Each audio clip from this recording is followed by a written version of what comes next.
A história de João Cândido Felisberto não começa no convés de um encouraçado, nem diante dos canhões voltados para a capital federal. Ela começa longe dali, menos nas terras vermelhas, silenciosas e profundas do Rio Grande do Sul, onde o vento atravessa o campo como quem carrega memórias antigas. Nasceu em 24 de junho de 1880, em Encruzilhada do Sul, num Brasil recém-saído da escravidão, mas ainda mergulhado na desigualdade. Era filho de ex-escravizados, homens e mulheres que carregavam no corpo e na alma os sinais de um sistema que insistia em sobreviver, mesmo depois de oficialmente abolido. João cresceu entre histórias de dor e de resistência. Cresceu vendo o esforço do pai Cândido Felisberto para reconstruir a vida em liberdade. Cresceu ouvindo a mãe Joaquina falar sobre dignidade como se fosse um patrimônio mais valioso que qualquer bem material. Desde pequeno, João entendeu algo que guiaria toda a sua vida. A liberdade não era um presente, era uma luta diária. Mas o interior do Rio Grande do Sul oferecia poucas oportunidades para um jovem negro no final do século XIX.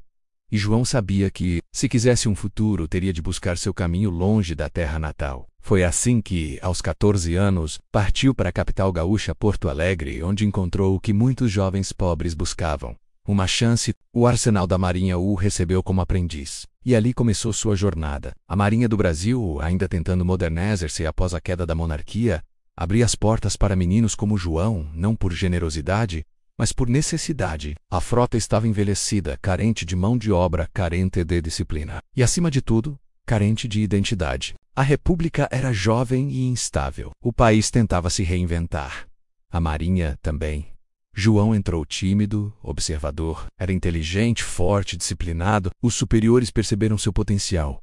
Os colegas passaram a respeitá-lo. O mar, para João, virou mais que um trabalho, virou destino. Mas a Marinha, ao mesmo tempo em que oferecia futuro, oferecia também um mundo de injustiças. A instituição preservava grande parte da estrutura hierárquica herdada do período imperial. Oficiais brancos instruídos, de famílias tradicionais, ocupavam os comandos, e abaixo deles, ou os marinheiros, em sua imensa maioria negros e mestiços, viviam sob regras rígidas, punições frequentes e humilhações constantes. A chibata, menos símbolo máximo da violência colonial, menos ainda ecoava nos porões dos navios brasileiros. Havia, claro, disciplina em todos os países, mas no Brasil, disciplina tinha cheiro de sangue. Mesmo assim, João permaneceu. Tinha orgulho de vestir o uniforme. Acreditava que, com esforço, respeito e competência, a vida poderia melhorar. E durante anos trabalhou incansavelmente. Subiu de postos, ganhou experiência, tornou-se um dos melhores timoneiros da Marinha. Em 1909, um acontecimento mudaria sua vida para sempre. Ele foi escolhido para integrar a tripulação que viajaria à Inglaterra para buscar os novos encouraçados adquiridos pelo governo brasileiro. Entre eles, o Minas Gerais, que na época era um dos navios mais modernos do mundo. Foi naquela viagem que João descobriu algo que nunca mais esqueceria. Ele viu pela primeira vez uma marinha moderna funcionando sem humilhação, sem açoites, sem violência cotidiana. Viu marinheiros ingleses sendo tratados como profissionais, não como servos. Viu homens simples sendo ouvidos, alimentados decentemente e dirigidos com firmeza, mas com respeito. Viu dignidade. E ao ver tudo isso, uma pergunta começou a crescer dentro dele. Por que no Brasil não poderia ser assim? Essa pergunta, menos simples e perigosa, menos se tornaria a centelha de uma revolução. Quando retornou ao Brasil, João encontrou a Marinha igual ou pior do que deixara. Os novos encouraçados haviam chegado, mas o velho sistema continuava firme. Castigos físicos, alimentação precária, salários miseráveis, humilhações constantes. No auge da modernização tecnológica ainda existia a chibata. A indignação cresceu, e não era só nele. Entre os marinheiros, menos muitos deles marcados por feridas que a roupa escondia, mas a alma não, crescia um cansaço profundo. Um desgaste acumulado, uma revolta silenciosa. E João, sem querer, começou a se tornar a voz dessa revolta. Não porque procurasse liderança, mas porque as pessoas naturalmente o seguiam. Ele sabia comandar, sabia ouvir, sabia e principalmente, sabia o que era certo. Tudo explodiu em novembro de 1910, quando um marinheiro chamado Marcelino Rodrigues Menezes recebeu 250 chibatadas, um castigo monstruoso, cruel, medieval. O homem foi brutalmente açoitado na frente de todos. Sua carne se abriu, seu corpo tombou, e seu grito ecoou pela Baía de Guanabara como um lembrete vivo de que a escravidão tinha acabado no papel, mas ainda vivia no convés dos navios. Aquilo foi o estopim. João e outros marinheiros sabiam que, se não fosse naquele momento, Nunca seria. A violência havia ultrapassado qualquer limite tolerável. Já não havia retorno. O sistema era injusto, racista, desumano. E assim, silenciosamente, entre sussurros abafados, olhares cúmplices e noites sem dormir, começou a nascer a revolta da chibata. Na noite de 22 de novembro de 1910, o país dormia sem imaginar o que iria acontecer. Mas nos navios da Baía de Guanabara, a história começava a mudar. Marinheiros tomaram o controle do Minas Gerais, do São Paulo, do Deodoro e do Bahia. Tripulações inteiras ergueram-se contra os oficiais. Houve tiros, houve tensão, houve disputa, mas os marinheiros prevaleceram. E João Cândido, o jovem gaúcho que havia crescido em meio à liberdade recém-conquistada, sem buscar poder algum, tornou-se o líder natural da esquadra rebelde. Dolly Mediante. O Brasil conheceria o nome que ficaria para sempre gravado na história: João Cândido Felisberto, o Almirante Negro. Quando a noite de 22 de novembro de 1910 caiu sobre a Baía de Guanabara, o Brasil ainda era um país que acreditava, ingenuamente, que tinha o controle de sua própria força militar. Um país que ainda se via como autoridade absoluta sobre seus navios, suas tripulações, seus soldados, mas naquela noite a autoridade mudou de mãos. O silêncio que pairava sobre a Bahia era espesso, cortante, quase ritualístico. E então, subitamente, foi rompido. Primeiro por passos, depois por ordens sussurradas, e logo, pelo som abafado de portas sendo trancadas, armas sendo erguidas, e marinheiros ocupando posições que jamais haviam ocupado antes. Os encouraçados Minas Gerais, São Paulo, Deodoro e o cruzador Bahia deixaram de ser navios da Marinha Brasileira por algumas horas, tornaram-se navios de homens desesperados, homens que tinham sido empurrados até o limite, homens que tinham mais medo da humilhação diária do que das consequências da rebelião. Pela primeira vez, a Marinha do Brasil estava sob o comando de seus subalternos. E pela primeira vez João Cândido sentiu o peso de uma responsabilidade que jamais pedira, mas que o destino lhe entregava. Enquanto muitos planejavam as ações táticas, João pensava nas consequências humanas. Ele sabia menos melhor que qualquer um ali que eles estavam desafiando uma república recente, instável e profundamente repressora. Sabia que enfrentariam o poder armado do governo Hermes da Fonseca, um marechal que carregava no sobrenome a tradição militar de sua família, mas também sabia que não havia outro caminho. Pela primeira vez, seus companheiros tinham uma chance de serem tratados como homens, e isso valia qualquer risco. Ao amanhecer do dia 23 de novembro, o Brasil acordou com uma notícia estarrecedora. Os navios mais poderosos da esquadra estavam sob controle dos marinheiros revoltosos. E não apenas isso, estavam com os canhões apontados para o Rio de Janeiro, prontos para abrir fogo. Os jornais interromperam as rotinas, senadores correram para o Palácio do Catete. Oficiais da Marinha se recusavam a acreditar. A elite brasileira, tomada de pânico, temia que a cidade fosse bombardeada por seus próprios navios. E lá, no convés do Minas Gerais, estava João Cândido. Calma. Não havia raiva em seus olhos. Não havia orgulho, havia apenas a firmeza silenciosa de alguém que sabia que carregava, naquele momento, a responsabilidade por centenas de vidas, talvez milhares. Marinheiros negros, cabo a cabo, tomavam postos que jamais lhes haviam sido confiados. Homens que antes só podiam limpar o convés agora controlavam máquinas de guerra capazes de destruir a capital federal. Mas uma verdade precisa ser dita. Esses homens não queriam guerra. Eles queriam dignidade. A carta enviada ao governo era clara, objetiva, e quase humilde em seu pedido. Fim imediato da chibata. Anistia para todos os envolvidos. Melhoria de salários e alimentação. Tratamento humano dentro da Marinha. Nenhuma exigência era política. Nenhuma era ideológica. Nenhuma era revolucionária no sentido clássico. E talvez por isso tenha sido tão chocante para a elite brasileira. Um grupo de homens simples havia percebido que tinha direito ao básico: humanidade, mas no Palácio do Catete o clima era de fúria. Hermes da Fonseca ordenou que tropas fossem posicionadas. Houve quem sugerisse bombardear os encouraçados. Houve quem sugerisse cortar o abastecimento de água e comida. Houve quem sugerisse invadir os navios à força, mas ninguém se atreveu a esquecer um detalhe.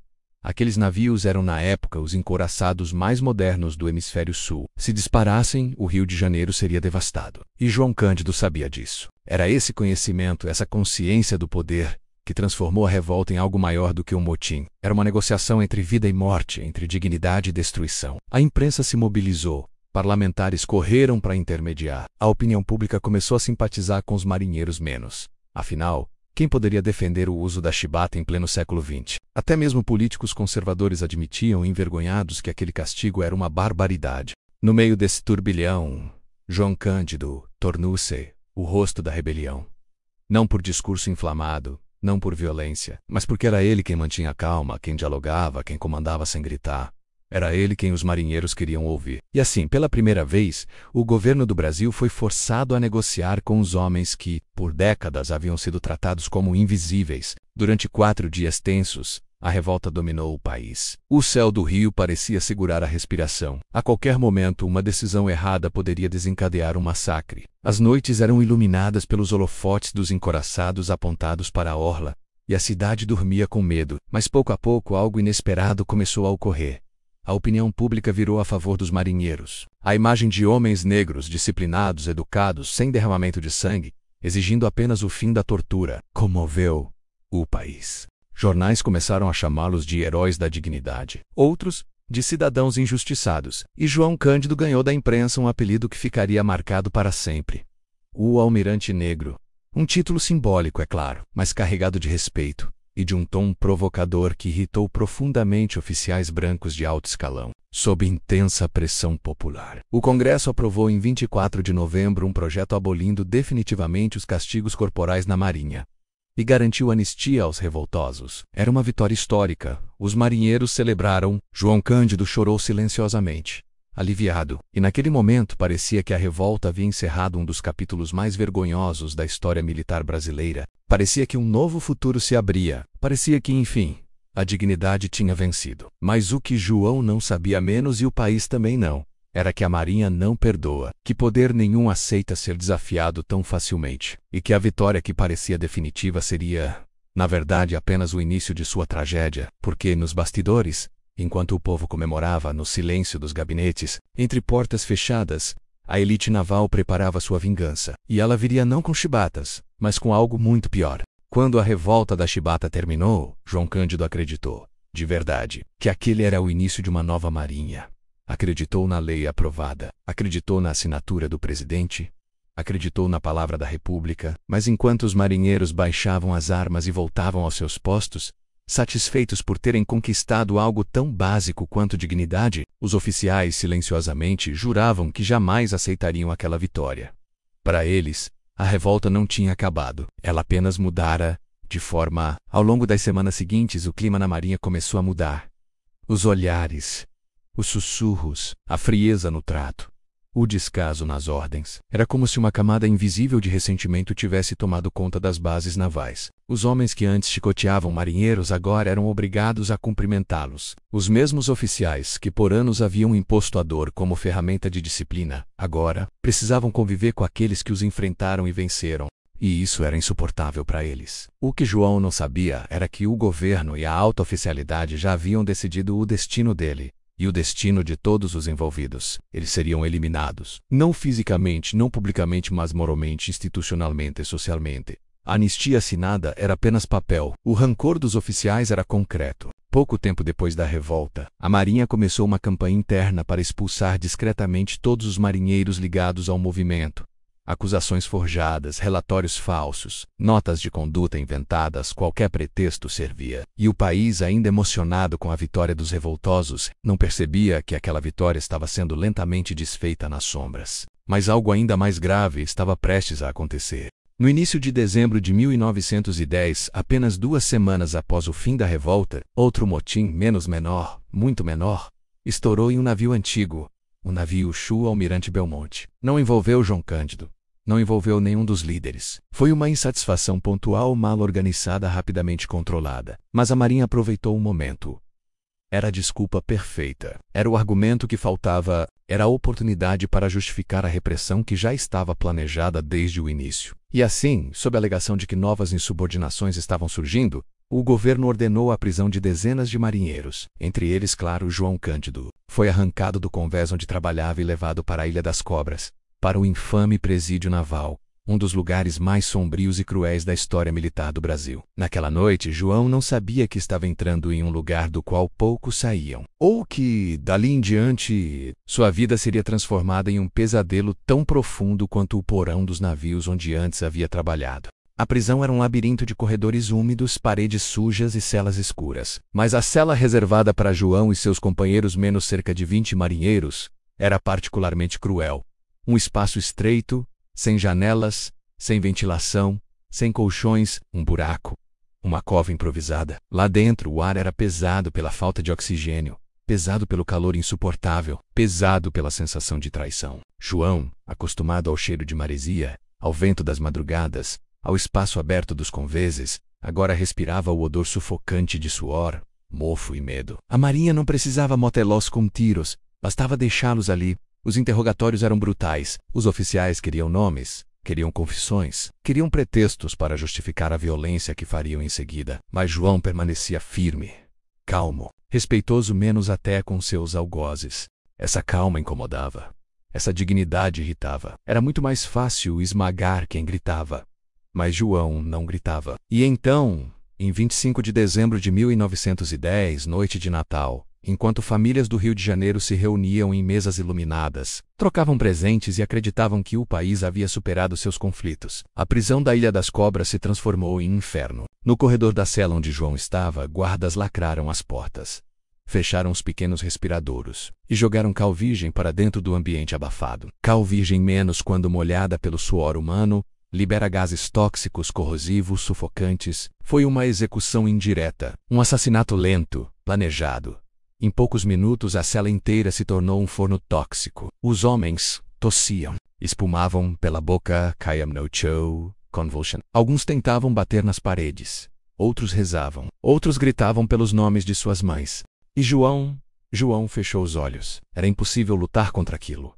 Era impossível respirar. Era impossível entender como homens eram capazes de tamanha crueldade. Ao amanhecer, quando finalmente abriram a cela, encontraram 16 marinheiros mortos, menos muitos sufocados, outros queimados por dentro, outros completamente intoxicados. João Cândido e um único companheiro sobreviveram. A imprensa nunca divulgaria o horror completo daquele dia. Os relatórios oficiais foram falsificados. Os responsáveis nunca seriam punidos. E João, após ver a morte tão de perto, foi jogado novamente no escuro de outra cela, menos sozinho, destroçado, mas vivo. Vivo o suficiente para ser punido. Vivo o suficiente para ser silenciado. Vivo o suficiente para carregar aquele trauma pelo resto da vida. Durante meses ele permaneceu preso, sem julgamento, sem acusação formal, sem defesa, esquecido.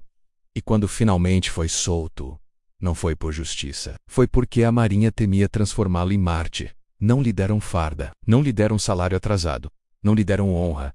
Não lhe deram nada. João saiu da prisão como um homem quebrado, não por culpa, mas pela crueldade daqueles que temiam sua coragem. Saiu sem emprego, sem casa, sem direitos, sem futuro. E ainda assim não sairia da história, porque homens como João não desaparecem. Else resistem, mesmo quando tudo tenta apagá-los. Quando João Cândido saiu dos muros da Ilha das Cobras, o sol parecia diferente. Não era o sol que brilhava sobre os conveses dos encouraçados, nem o sol que iluminava as manhãs calmas da Baía de Guanabara. Era outro sol, mais distante, mais duro. Um sol que parecia observar, silencioso, a queda de um homem que ousou desafiar o mundo. Ele caminhou para fora da prisão sem farda, sem medalhas, sem honra. Carregava apenas o peso da injustiça e o trauma dos companheiros mortos. Não havia banda tocando, não havia oficial apertando sua mão, não havia discurso de absolvição. Havia apenas o silêncio. Um silêncio que parecia dizer: você venceu, mas sua vitória será esquecida. A Marinha o expulsou, sem cerimônia, sem processo, sem explicação convincente. Afinal, o governo havia prometido anistia. Mas promessas não significam nada para quem controla o poder nas sombras. João Cândido estava livre, sim, mas era um homem marcado. Marcado como rebelde, marcado como ameaça, marcado como símbolo do que a elite jamais aceitaria. Um homem negro que desafiou a estrutura militar mais rígida do país e venceu. E porque ele venceu, precisava ser destruído. Sem trabalho, sem apoio, sem recursos, João caminhou pelo Rio de Janeiro como um fantasma de si mesmo. Tentou arrumar emprego, tentou voltar à vida simples que um dia conheceu. Tentou esquecer o barulho dos gritos na cela, o ar tóxico, os corpos no chão, o olhar vazio dos marinheiros que morreram sem entender porquê, mas o mundo ao redor não deixava. A cada porta que batia, ouvia a mesma resposta velada: não podemos empregar um agitador. Não queremos problemas. Você é perigoso demais. Perseguição não era oficial, era muito mais cruel do que isso. Era silenciosa, era invisível, era social. Mesmo assim, João resistiu. Trabalhou como estivador, como pescador, como carregador no porto, como qualquer coisa que lhe permitisse alimentar a família. A imagem do almirante negro, tão celebrada por alguns durante a revolta, tornou-se sinônimo de perigo na boca dos poderosos. A imprensa, que antes o aplaudia, passou a trotelô como se fosse culpado pelos novos motins ocorridos meses depois. Menos motins dos quais ele jamais participou, mas que serviram como justificativa para criminalizá-lo. A elite naval e política precisava de um vilão, e João era perfeito para esse papel. Quanto mais ele tentava sobreviver, mais o país parecia querer enterrá-lo vivo. Então veio o golpe mais duro: a morte de sua esposa e de seus filhos pequenos, consumidos por doenças agravadas pela pobreza extrema. João, que já havia visto companheiros morrerem sufocados na prisão, agora via a própria família desmoronar diante dos seus olhos. Não pela violência direta, mas pela miséria imposta. Era como se o Brasil tivesse decidido que aquele homem não merecia nada menos, nem glória, nem memória, nem paz. Mas apesar de tudo, ele não cedeu. Não se entregou ao ódio, não buscou vingança, não tentou reacender revoltas. João fez o que sempre soube fazer. Trabalhou, viveu, persistiu, enquanto os poderosos tentavam apagá-lo. Ele permanecia firme, não para ser lembrado, mas porque não sabia ser de outra forma. E assim, enquanto o país crescia, se modernizava, entrava em novos ciclos políticos. João envelhecia anonimamente nas margens da cidade, vendendo peixe na Praça 15, dormindo em barracos simples, carregando caixas, limpando barcos alheios. O homem que comandou os navios mais poderosos da América do Sul agora remendava redes de pesca com as próprias mãos. E o Brasil? O Brasil fingia que ele nunca havia existido. Mas símbolos não desaparecem tão facilmente. Por mais que tentassem enterrá-lo, a história menos teimosa, justa, menos começava a perceber que aquele silêncio escondia algo importante. De vez em quando, um jornalista curioso surgia com perguntas. Um historiador aparecia com cadernos na mão. Um estudante chegava querendo ouvir a versão verdadeira. E João, cansado, mas íntegro, contava tudo com calma, com simplicidade, sem ódio, sem exageros, como quem sabe que a verdade não precisa de gritos. Seu rosto marcado, seus olhos fundos e brilhantes, seu corpo envelhecido, eram testemunhos de uma vida de resistência. E a cada nova conversa, a cada depoimento, a cada memória registrada, uma nova e involuntária batalha era travada. A batalha contra o esquecimento. Com o tempo, a justiça começou timidamente menos a emergir. Pequenos artigos em jornais, livros de história resgatando fatos, documentos reaparecendo, pesquisadores reconhecendo que a revolta da Chibata havia sido muito mais que uma rebelião militar. Havia sido um grito humano por direitos básicos. E João, mesmo velho e doente, começou a ver que sua história não havia sido em vão. Em 1964, já com 83 anos, assistiu à aprovação de um projeto que o anistiava oficialmente. Uma reparação tardia, quase simbólica, mas ainda assim necessária. E então, no dia 6 de dezembro de 1969, em uma cama simples, no lar que havia construído com as próprias mãos no subúrbio de São João de Meriti, João Cândido Felisberto partiu, morreu pobre, quase invisível, sem homenagens oficiais, sem reconhecimento pleno. Mas não morreu derrotado. Morreu como viveu, digno, firme, silencioso, verdadeiro. Seu corpo descansa na Baixada Fluminense. Mas sua memória menos essa jamais voltou para o silêncio. Porque o tempo, esse juiz implacável, finalmente começou a devolver a João o que lhe foi tirado. Respeito, honra, lugar na história. E, acima de tudo, Vedei. Hoje, quando seu nome é pronunciado, ele não é dito com medo nem com desdém. É dito com reverência. O almirante negro não comanda mais encouraçados. Comanda consciências. E sua história de dor, de coragem, de injustiça e de resistência menos continua ecoando, como as ondas que nunca param de bater no casco dos navios. Por muitos anos após sua morte, João Cândido permaneceu na mesma situação em que viveu grande parte da vida. Esquecido, silenciado, empurrado para os cantos escuros da história oficial. A Marinha, ainda ressentida pela humilhação de 1910, continuou omitindo seu nome, suavizando sua importância ou redazindo-o a uma nota de rodapé incômoda, algo a ser evitado em cerimônias, discursos ou livros institucionais, mas existe uma força que nem governos, nem repressões, nem perseguições conseguem domar: a verdade histórica. E como todo rio subterrâneo, ela pode ser desviada, represada, abafada por algum tempo, mas sempre encontra uma brecha para emergir, sempre. Os anos passaram e o Brasil mudou. Ditaduras foram instauradas, derrocadas, substituídas por novas promessas. Movimentos sociais ganharam voz, estudantes foram às ruas, pesquisadores revistaram arquivos empoeirados. E a história, menos aquela história que não cabe nos livros oficiais, menos começou a ser revisitada. Foi nesse processo que João Cândido ressurgiu. Primeiro timidamente, aqui e ali, um historiador mencionava seu nome. Um jornalista escrevia um artigo, um professor ousava explicar em uma sala do Reila que a Marinha havia escondido mais do que declarado. Mas era sempre assim. Uma luz pequena no mar de sombras, até que a sociedade brasileira começou a se perguntar algo que parecia óbvio demais para ser ignorado. Como um homem que aboliu a chibata na Marinha não é tratado como herói nacional? E essa pergunta começou a ecoar menos nos jornais, nas universidades, no teatro, na música, nas novas gerações que não tinham medo de questionar. João Cândido, o pescador pobre da Baixada Fluminense, que vendia peixe na Praça 15 sem que ninguém desconfiasse quem ele realmente era, começou a ganhar outra identidade, a verdadeira identidade. Não a que tentaram lhe impor, menos a do agitador, do rebelde, do indisciplinado, menos, mas a de um líder na luta por direitos humanos no Brasil. Quando a ditadura militar caiu, em 1985, e o país iniciou sua reconstrução democrática, a busca pela verdade ganhou mais força. Movimentos negros passaram a destacar João como um símbolo de resistência.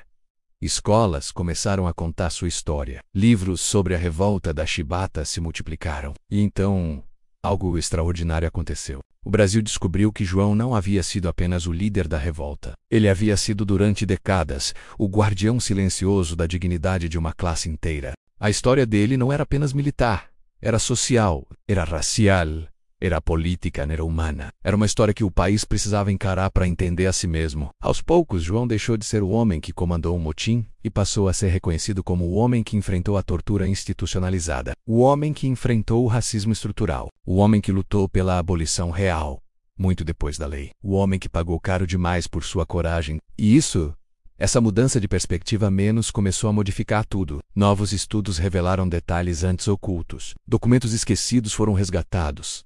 Registros secretos da Marinha vieram à tona. Pesquisadores encontraram contradições gritantes nas versões oficiais. E cada nova descoberta fazia João crescer ainda mais. Enquanto isso, sua imagem deixava de ser um tabu e tornava-se fonte de inspiração.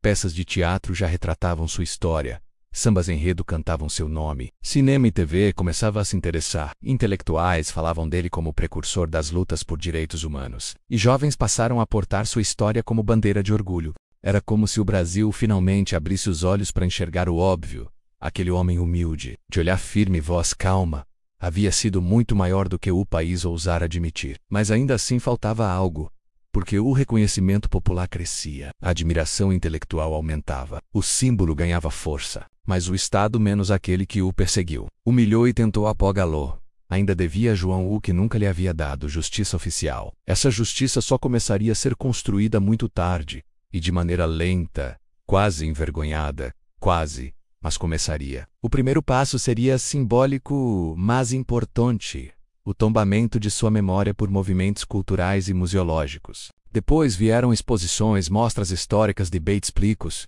solenidades do movimento negro, até que finalmente o poder público foi obrigado a olhar para trás e admitir: João Cândido era, sim, um herói. Em 2008, no Rio Grande do Sul, ele recebeu o título de patrono da liberdade, e sua história passou a ser ensinada em escolas do estado como exemplo de coragem e resistência. No Rio de Janeiro, sua figura começou a ganhar espaços de homenagem, de ruas a memoriais, de murais a eventos, e então, um gesto histórico.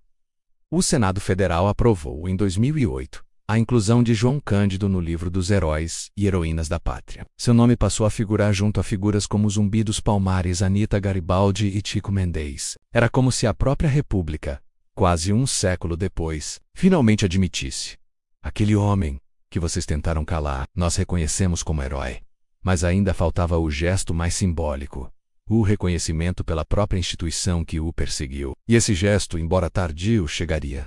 Em 2009, quase 100 anos após a revolta da chibata, a Marinha do Brasil, menos a mesma Marinha que tentou apagá-lo, que o prendeu, que o torturou, que o expulsou, participou pela primeira vez de uma homenagem pública a João Cândido. Não era um pedido de perdão formal, mas era um sinal de que a verdade havia se tornado grande demais para ser ignorada. A imagem do almirante negro, antes tratada como sombra, agora era tratada como luz. E essa luz continuaria a crescer, porque, pouco a pouco, João deixava de ser apenas um personagem histórico e tornava-se algo maior, um símbolo universal da luta por direitos. Um ícone do combate ao racismo, um exemplo de liderança ética, um retrato de resistência humana diante da opressão. E assim, o homem que morreu pobre, silencioso e abandonado em 1969, passou a renascer, não no corpo, mas na memória coletiva, um renascimento lento, doloroso, mas irreversível, porque a história pode até demorar, mas nunca falha em encontrar seus verdadeiros heróis.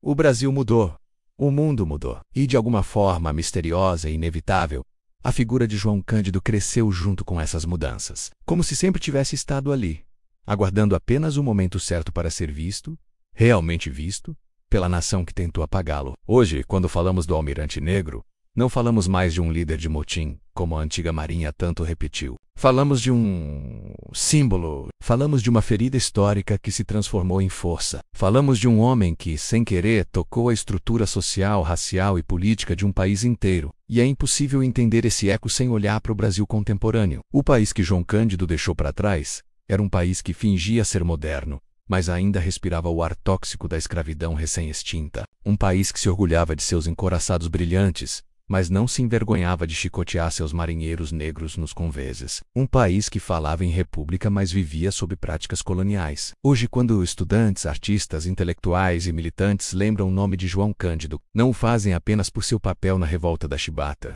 O fazem porque a luta dele é extraordinariamente atual. Afinal, o que ele pediu em 1910? Nada além do que qualquer cidadão merece. Dignidade, respeito, igualdade, justiça. E, de certa forma, a luta por tudo isso ainda continua. É por isso que sua história se mantém tão viva. Ela dialoga com outras lutas, ecoa em outras vozes, se conecta com outros movimentos. O nome de João aparece nas rodas de samba, nas canções populares, nas letras de protesto, aparece no teatro, no cinema, em documentários, em livros escolares, aparece em debates sobre racismo, sobre memória, sobre direitos humanos, sobre os mecanismos sutis e muitas vezes violentos, de exclusão social, e cada novo olhar sobre sua história revela um novo significado.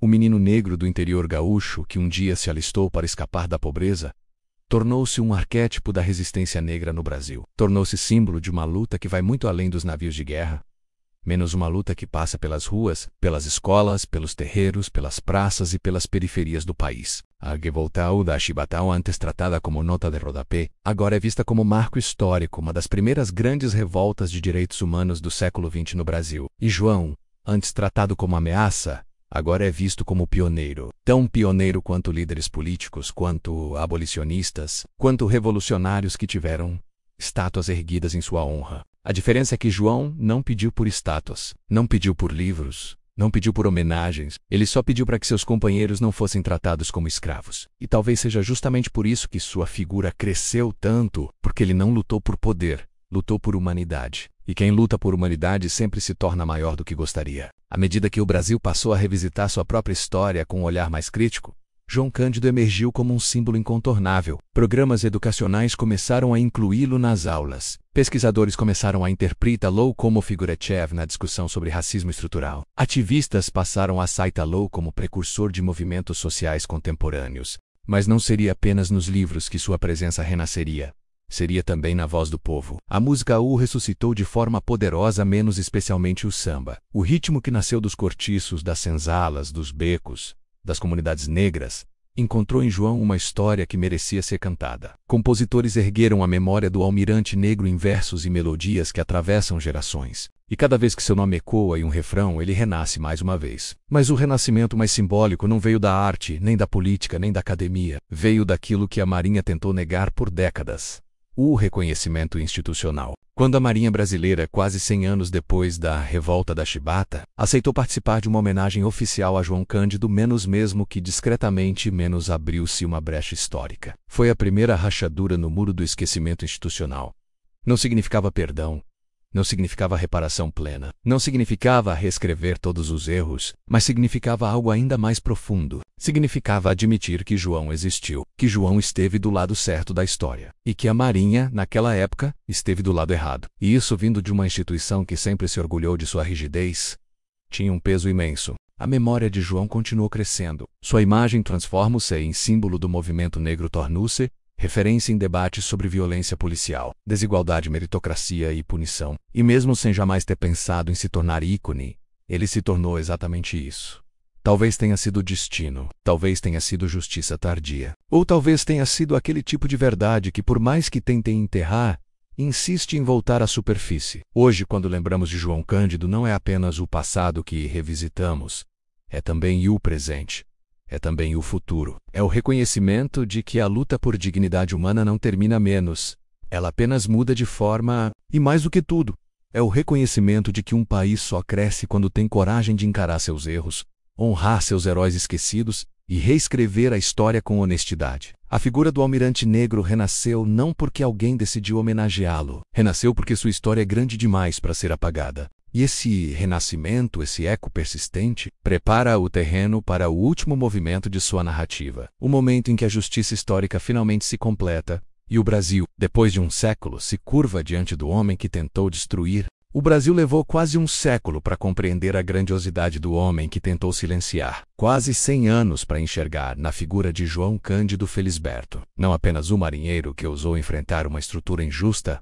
mas o símbolo vivo de algo maior, a persistência da dignidade humana. O Almirante Negro renasceu porque sua história nunca esteve realmente morta. Ela apenas aguardava o momento em que o país teria maturidade para escutá-la. E quando finalmente escutou, percebeu a profundidade daquilo que havia tentado enterrar. Hoje, João representa mais do que a revolta da Chibata. Representa a luta silenciosa de milhões de brasileiros que, ao longo da história, enfrentaram as correntes invisíveis do preconceito, da desigualdade, da injustiça sistêmica. Representa jovens negros que buscam oportunidades. Representa trabalhadores que lutam contra abusos. Representa qualquer pessoa que, diante do poder, ousa dizer: assim não. A imagem dele cresceu tanto que já não cabe apenas nos navios, nos portos, nas águas do Rio de Janeiro. Ela atravessou o país, entrou nas escolas, nos livros, nas universidades, nos sambas, nos debates contemporâneos sobre direitos humanos. E quando falamos de legado, não falamos de estátuas, embora algumas existam. Não falamos de praças, embora algumas tenham seu nome. Falamos de algo mais profundo, mais permanente, mais verdadeiro. Seu legado está na consciência, na memória coletiva, na coragem de não aceitar o que é desumano, na recusa de se curvar à injustiça. A Marinha, que tentou apagá-lo, aprendeu uma lição dolorosa. Não se apaga a história de quem luta pela dignidade de um povo. Não se apaga o nome de quem desafia a violência estruturada. Não se apaga o valor de quem enfrentou a humilhação com firmeza e humanidade. E se durante décadas João foi condenado ao esquecimento, hoje o Brasil finalmente o reconhece como deveria. Não como subversivo, mas como herói. Não como motinista, mas como líder. Não como a massa, mas como se. Porque quando a história olha com distância, ela separa o que foi medo do que foi coragem. O que foi punição do que foi injustiça. O que foi revolta do que foi resistência. E no caso de João, a resistência vence. Sempre vencerá. Quando tentaram isolá-lo na prisão, ele sobreviveu. Quando tentaram destruí-lo moralmente, ele continuou. Quando tentaram empurrá-lo para a miséria, ele se manteve íntegro. Quando tentaram apagá-lo, ele se transformou em memória. E quando tentaram esquecê-lo, ele renasceu ainda mais forte. É assim que se reconhecem os grandes homens. Não pelo poder que tiveram, mas pela marca que deixaram. E João Cândido deixou marcas profundas. Marcas que não se apagam com o tempo, nem com o silêncio, nem com a omissão. Seus passos ecoam em todos os cantos onde a desigualdade insiste em existir. Seu nome surge sempre que alguém questiona a autoridade injusta. Sua história se ergue quando trabalhadores exigem direitos básicos. Seu exemplo se torna farol quando jovens procuram referências de coragem. Porque João não lutou por títulos. Ele não buscou glória. Ele nunca quis ser herói. Apenas queria que nenhum homem, em nenhum navio, em nenhum lugar do Brasil, fosse tratado como escravo. E isso, esse desejo simples, humano, universal, transformou um marinheiro pobre em um gigante da história nacional. Hoje, quando falamos de liberdade no Brasil, de direitos, de igualdade, é impossível não lembrar de João. Porque ele não apenas enfrentou a Marinha, ele enfrentou a lógica cruel de um país que ainda insistia em tratar seu povo negro como pessoas de segunda categoria. E venceu. Não nos holofotes, não no imediato, mas venceu na única esfera onde a vitória importa, na justiça da história. Seus olhos, que um dia viram a escuridão da cela da Ilha das Cobras, hoje iluminam consciências. Sua voz, que um dia ecoou calmamente pelos conveses dos encouraçados, hoje ecoa pelo Brasil inteiro. Seu nome, que tentaram esconder, hoje é pronunciado como exemplo, inspiração, honra. O Almirante Negro não comanda mais navios. Não precisa. Seu comando agora é outro. Mais amplo, mais profundo, mais duradouro. Ele comanda a memória. Ele comanda o respeito. Ele comanda a consciência histórica de um país que finalmente aprende a reconhecer seus verdadeiros heróis. A revolta da Chibata não foi apenas um episódio militar. Foi a primeira grande luta brasileira do século XX contra a violência institucionalizada. Foi um marco de dignidade humana. Foi o início de um Brasil que desejava menos, e ainda deseja menos ser mais justo. E João foi sua alma, seu coração, sua voz. E por isso, mesmo após sua morte, ele continua vivo, vivo no samba, vivo nos livros, vivo na cultura, vivo no povo, vivo no mar que ele amava, vivo na história que ele transformou, vivo em cada pessoa que recusa a injustiça. Vivo em cada jovem que ergue a cabeça diante da opressão. Vivo em cada brasileiro que entende que a dignidade vale mais do que qualquer farda, qualquer patente, qualquer poder. O Brasil tentou apagar João Cândido, mas acabou se iluminando com ele. Porque há homens que o tempo não consegue destruir. Há nomes que o silêncio não consegue enterrar. Há histórias que o poder não consegue calar. E João Cândido Felisberto, menos marinheiro, líder, símbolo, herói, é uma delas. Por muito tempo, o Brasil caminhou como se carregasse nas costas um fardo invisível, o peso de uma injustiça não reconhecida, de uma verdade enterrada, de um nome que fazia sombra às estruturas que preferiam esquecer o passado. Mas a história tem a estranha habilidade de se recompor sozinha, mesmo quando empurrada para longe, mesmo quando distorcida, mesmo quando sufocada. E nesse movimento quase orgânico, quase inevitável, João Cândido começou a ressurgir não como personagem, mas como espelho, um espelho daquilo que fomos, daquilo que o somos, daquilo que ainda podemos ser. Seu nome reapareceu, primeiro nas conversas de quem estudava o início da República, depois entre pesquisadores que enxergavam na revolta da Chibata não um ato de indisciplina, mas um dos primeiros gritos organizados por direitos humanos no século XX brasileiro, e mais tarde, quando o Brasil começava a confrontar velhas feridas, menos a figura de João, tornou-se símbolo incontornável de resistência negra. Era como se o país, depois de tantos anos, tivesse finalmente coragem de olhar para ele sem medo, sem preconceito, sem distorção. E ao olhar, descobriu algo que deveria ter sido óbvio desde o início.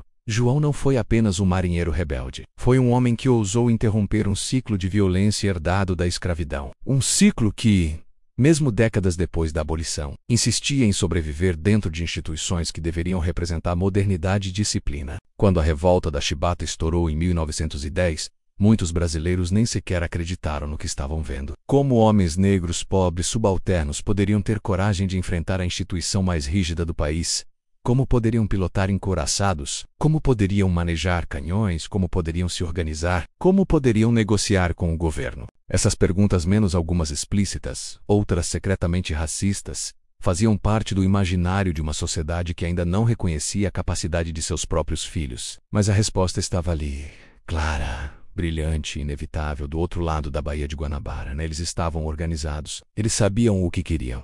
Eles eram disciplinados. Eles eram líderes de si mesmos. E isso, no Brasil racista de 1910, era uma afronta tão grande que a Marinha preferiu matar e silenciar, em vez de reconhecer. Mas a verdade, quando ressurge, faz o que sempre faz: ilumina. Décadas depois, quando historiadores começaram a examinar a fundo os arquivos, relatórios e contradições, perceberam que a revolta da Chibata não havia sido apenas um episódio isolado. Era o reflexo direto de um país em transição mal resolvida, a transição da escravidão para a república, da monarquia para a modernidade, do atraso para a promessa nunca cumprida de um futuro mais justo. E João estava ali, no centro disso tudo. Um homem cuja coragem brotou da dignidade, cuja liderança brotou da justiça, cuja força brotou do entendimento de que nenhum poder é legítimo quando se sustenta na humilhação. É por isso que sua história toca tão fundo hoje, porque o Brasil ainda é feito de lutas por reconhecimento, ainda é feito de disputas por identidade, ainda é feito de vozes que tentam emergir de silêncios impostos, e João, mesmo morto, ainda inspira essas vozes. Quando jovens negros erguem cartazes pedindo igualdade, João está ali. Quando trabalhadores denunciam abusos institucionais, João está ali. Quando o país discute violência policial, racismo estrutural, direitos básicos, João está ali. Quando artistas recontam histórias apagadas pela elite, João está ali. Não como fantasma, mas como... E seu farol só ficou mais forte quando o Brasil contemporâneo começou a confrontar sua própria memória. Por décadas, a Marinha afirmou que a revolta da Chibata foi um motim. Hoje, pesquisadores afirmam que foi uma insurreição moral. Por décadas, oficiais disseram que João era indisciplinado. Hoje, estudiosos dizem que ele foi um dos líderes mais éticos do século XX. Por décadas, tentaram pintar a revolta como um ato de rebeldia irresponsável. Hoje, é reconhecida como um marco dos direitos humanos. E é aqui que a história dá uma volta extraordinária. Quanto mais o Brasil avança nas discussões sobre igualdade racial, mais João se torna central. Porque sua revolta não foi a revolta de um grupo aleatório, foi a revolta de homens negros. Filhos diretos da escravidão, tratados como mão de obra descartável dentro de uma instituição branca e hierarquicamente rígida. Foi a revolta de homens que sabiam pilotar máquinas modernas, mas eram tratados como se vivessem no século XVII. Foi a revolta de homens que amavam a marinha, mas se recusaram a continuar servindo sob humilhação. E essa consciência racial, essa dimensão que por muitos anos foi ignorada, varrida para debaixo do tapete, é justamente o ponto que torna João tão contemporâneo. Ele não lutou apenas contra a chibata, ele lutou contra o racismo, contra a desigualdade, contra a herança de um país escravocrata que nunca conseguiu se libertar totalmente de sua própria sombra. É por isso que, hoje, movimentos negros veem em João um dos primeiros articuladores de resistência do século XX brasileiro. Ele não escreveu manifestos, não discursou em praças, não liderou partidos, não ocupou cargos, mas suas ações silenciosas, decisivas, fundamentadas na dignidade, ecoam como o manifesto de um Brasil que ainda precisa enxergar seus próprios heróis. A história de João começou nos porões dos navios, mas seu legado alcançou o topo de tudo que o país considera importante. As leis, as escolas, as ruas, as estátuas, os memoriais, os discursos oficiais, os debates acadêmicos, e no fundo há algo quase poético nisso. O homem que a marinha tentou esconder se tornou maior que a marinha, maior que os navios, maior que a época, maior que todos aqueles que tentaram destruí-lo. João não vive mais, mas sua história vive em cada brasileiro que entende que dignidade não é privilégio, é direito. E é isso que prepara o terreno para o momento mais profundo de sua narrativa, menos quando o Brasil, depois de um século de silêncio, finalmente reconhece que João Cândido não apenas fez parte da história, ele mudou a história. Quando um país revisita seu passado, ele não está apenas olhando para trás, ele está escolhendo quem quer ser daqui em diante. E ao revisitar a história de João Cândido, o Brasil percebeu que não poderia seguir adiante sem reparar menos, mesmo que simbolicamente, menos aquilo que destruiu, ignorou e ocultou por tanto tempo. A cada nova pesquisa, a cada depoimento recuperado, a cada documento encontrado em arquivos empoeirados, mais e mais detalhes revelavam o tamanho da injustiça cometida contra ele. E essa revelação constante começou a empurrar o país para uma tarefa inevitável: corrigir a própria memória. João não era mais visto como figura marginal, agora era estudado, debatido, respeitado. Sua vida, menos antes considerada um incômodo, passou a ser tratada como patrimônio histórico. Sua luta, menos antes vista como desobediência, menos passou a ser considerada ato de coragem. Sua dignidade, antes ameaçadora, menos tornou-se inspiração. E o mais impressionante é que essa mudança não veio de cima para baixo, ela veio de baixo para cima. Veio do povo, dos movimentos sociais, dos estudantes, dos pesquisadores, dos artistas. O país que havia tentado silenciar João agora se via obrigado a ouvi-lo, não porque a marinha queria, mas porque o Brasil queria. E quando o povo quer ouvir, nenhuma instituição consegue calar. O processo de reconstrução da imagem de João começou lentamente, como todos os movimentos sérios começam. Primeiro, pequenos artigos, depois debates em universidades, depois exposições sobre a revolta da chibata, depois documentários, filmes, peças, músicas, e aos poucos a figura de João se expandiu para além da história militar. Ele tornou-se personagem da história dos trabalhadores, da história dos negros, da história da República, da história dos direitos humanos no Brasil, e essa expansão era necessária menos porque a luta dele não cabia em uma única gaveta da história. Era muito maior, muito mais profunda. Enquanto isso, sua imagem ganhava força na cultura popular. Sambistas, poetas e compositores resgataram sua saga como símbolo do Brasil real. O Brasil que sofre, que luta, que cai e que se levanta. O Brasil que trabalha no cais, que empurra carrinhos no mercado, que vende peixe na praça, que enfrenta o preconceito e segue adiante. A grande ironia é que enquanto a marinha tentava enterrar João, o samba o ressuscitava todas as vezes que seu nome era cantado em um refrão. O povo o mantinha vivo. E isso fez com que o Estado lentamente fosse obrigado a reconhecer o que já estava decidido pela memória popular. Um país pode até tentar controlar seus heróis, mas não controla para quem o povo acende vela. Não controla quem o povo decide lembrar. E o povo decidiu lembrar João. Decidiu lembrá-lo na praça, no samba, na escola, na esquina. Decidiu lembrá-lo na luta por igualdade. Decidiu lembrá-lo cada vez que alguém questiona um abuso institucional. Decidiu lembrá-lo toda vez que a palavra dignidade aparece na boca de quem ainda luta por ela. A oficialização desse reconhecimento era apenas questão de tempo. Em 2008, quando seu nome foi finalmente inscrito no livro dos heróis da pátria, algo profundo mudou. Não foi apenas uma homenagem. Foi uma retificação histórica. Foi como se o Brasil finalmente dissesse: mesmo que tarde, erramos com você. Fizemos você sofrer. Fizemos você desaparecer. Mas sua história venceu. E João, que viveu e morreu sem reconhecimento, agora descansava no panteão dos grandes brasileiros. Um espaço reservado àqueles que mudaram o país. Mas esse reconhecimento não foi apenas sobre o passado. Foi também sobre o presente, sobre o tipo de Brasil que queríamos construir, sobre como tratamos nossos trabalhadores, nossos militares de base, nossos negros, nossos pobres, sobre como reconhecemos injustiças, sobre como lidamos com as feridas que fingimos não existir. João tornou-se ponte entre a história e a consciência, entre o passado que dói e o futuro que precisamos construir, entre o país que fomos e o país que ainda lutamos para ser. E ao se tornar ponte, tornou-se também bússola, porque sua história aponta para uma verdade essencial. Nenhuma instituição, nenhum governo, nenhum poder é maior que a dignidade humana. Nenhuma estrutura racista resiste para sempre. Nenhuma injustiça fica impune pela história. Nenhuma voz apagada permanece em silêncio para sempre. A história sempre cobra. E o Brasil, muito lentamente, muito dolorosamente menos, começou a reconhecer que sua construção como nação só faz sentido quando honra aqueles que defenderam o que era certo. E João fez isso, mesmo que tenha pagado com a liberdade, com o corpo, com a família, com a vida simples que sonhava ter, com o silêncio forçado que lhe impuseram. Ele pagou, e pagou caro. Mas ao final, venceu. Não venceu com baionetas. Não venceu com medalhas. Não venceu com discursos inflamados. Venceu com aquilo que sempre carregou consigo: coragem silenciosa, calma inabalável, retidão inegociável, humanidade. E essa vitória, menos essa vitória que não cabe nos livros, que não cabe nos navios, que não cabe nas paredes da Marinha, menos é justamente o que o coloca entre os grandes do Brasil. Porque o Brasil não é feito apenas de presidentes, generais ou estadistas. O Brasil é feito também de homens como João. Homens que carregam o peso da injustiça, mas não quebram.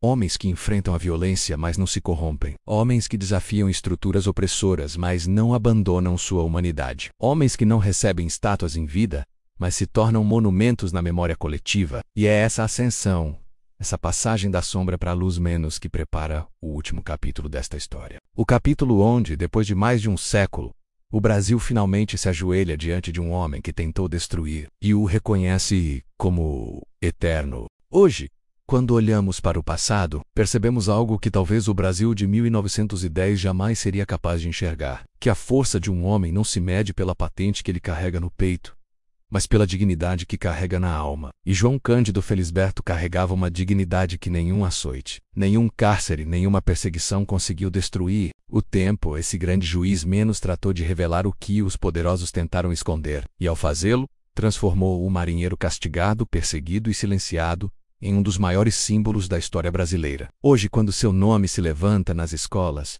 nos movimentos sociais, nos debates sobre igualdade racial, ele não surge como sombra, surge como luz, uma luz forte, íntegra e irremovível. O almirante negro não viveu para ver o reconhecimento que merecia. Não viu seus companheiros receberem justiça. Não viu a Marinha assumir seus erros.